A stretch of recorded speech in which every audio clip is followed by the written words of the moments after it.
चलिए दोस्तों बात करते हैं सीक्वेंस नई क्वेश्चन के बारे में। इस क्वेश्चन में एग्जामिनर ने कहा ए एक राशि को ए बी सी डी में इस प्रकार बांटा जाता है कि ए बी के शेयरों का अनुपात 3:2 है, बी और सी का है 1:2 है, सी और डी का अनुपात है 3:4। यदि ए और डी के शेयरों के बीच का अंतर 648 है तो उनके शेयरों का योग बताना है कि वो टोटल शेयर कितने के ये बताना है। तो देखिए अगर आप थोड़ा सा ध्यान देंगे तो आपको ना रेशियो में वो जेड वाला या नोज वाला फॉर्मूला लगाने की जरूरत नहीं पड़ेगी, आप इसे डायरेक्ट कर सकते हैं। कैसे जरा देखिए, यहाँ पर देखिए इसने क्या दे रखा है मुझे, ये ए का रेशियो दे रखा है, ये बी का दे रखा है, यहाँ पे मुझे बी का दे रखा है और यहाँ पे सी दे रखा है। तो देखिए जब ए बी और सी का जो अमाउंट आएगा उसमें ए का एक फिक्स वैल्यू होगी, बी का भी एक फिक्स वैल्यू होगी। बट जब मैं ए और बी को, ए के साथ में बी को देख रहा हूँ और जब मैं बी के साथ में सी को देख रहा हूँ तो इन दोनों में डिफरेंस आ रहा है। बट ये दोनों वैल्यू तो मेरे पास में सेम सेम होनी चाहिए। ये मेरे पास 3 है, ये मेरे पास 1 है, तो इसे 3 बनाने के लिए किससे मल्टीप्लाई करूँगा? अगर 3 से मल्टीप्लाई करूँ तो 3 से मल्टीप्लाई कर दे 6, यानी कि आपके पास में ए रेशो में बी रेशो में आपको सी की वैल्यू मिल जाएगी। तो ए आपके पास कितना था? आपके पास में ए था आपके पास में 2, तो बी कितना था आपके पास में 3, तो सी की जो वैल्यू आ जाएगी वो आपके पास में कितनी होगी? आपकी 6 होगी। अब निकालना है मुझे डी का वैल्यू। तो यहाँ पर दे रखा है सी और डी का रेशो 3 और 4 दे रखा है। यहाँ पर सी तो ऑलरेडी 6 है और यहाँ पर 3 है, तो इसे किससे मल्टीप्लाई? 2 से मल्टीप्लाई, 2 से मल्टीप्लाई कर दो, यानी डी की जो वैल्यू आ जाएगी वो टोटल कितनी आ जाएगी? आपकी 8 आ जाएगी। अगर इन सबको प्लस करूँ तो मेरे पास में टोटल अमाउंट 19 आ रहा है। बट ये तो मेरा रेशियो में एग्जामिनर ने मुझे कहा कि भाई ए और आप डी का अमाउंट का जब डिफरेंस निकालेंगे तो वो डिफरेंस आपका तो 6 आ रहा है, बट होना चाहिए कितना? 6 4 8 होना चाहिए। तो आप इसे किससे मल्टीप्लाई करेंगे?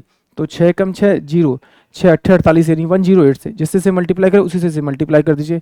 तो ये 108 को इंटू में 19 से मल्टीप्लाई करना, तो 20 माइनस का आप 1 कर दीजिए, तो यानी कि 8 दूनी 16 और 2 आ जाएगा आपका ये 0, और इसमें से ये माइनस कर दिए 108 आप माइनस कर दीजिए, तो डिफरेंस जो आएगा वो 2 आएगा आपका, ये आपका 5 आएगा और ये आपका 0 आ जाएगा और ये आपका 2 आ जाएगा, यानी कि 2050, यानी कि ये ऑप्शन जो आपके पास में डी होगा वही इस क्वेश्चन के लिए करेक्ट होगा।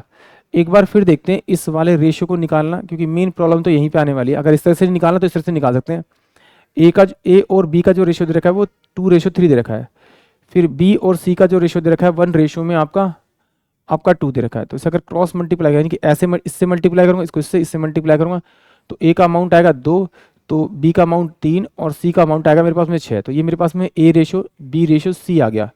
अब एग्जामिनर सी रेशियो में मेरे को डी दे रखा है आपका 3 और 4, तो सी के नीचे हम सी लिखते हैं और डी का मैं यहाँ लिख लेते हैं। फिर इससे इसको मल्टीप्लाई करते हैं, इसको इससे, फिर इसको इससे और इसको इससे, तो मुझे 3 4 का रेशियो मिल जाएगा। तो ये मेरे पास में 6 आ जाएगा। ये मेरे पास में कितना हो जाएगा? आपका 3 तिया 9 हो जाएगा। ये मेरे पास में 6 तिया 18 हो जाएगा और ये मेरे पास में 6 चौक 24 होगा। इसे 3 से काटूंगा तो 3 दूनी 6, 3 तिया 9, 3 6 18, 3 8 24, यानी कि मेरे पास में यही रेशियो आएगा। अगर इसको भी मान लो कि भाई इसके पास में 2x था, इसके पास 3x था, इसके पास में कितना था आपका 6x था, तो इसके पास में कितना होगा? आपका 8x। सबको जोड़ूंगा तो कितना होगा? 19x हो जाएगा।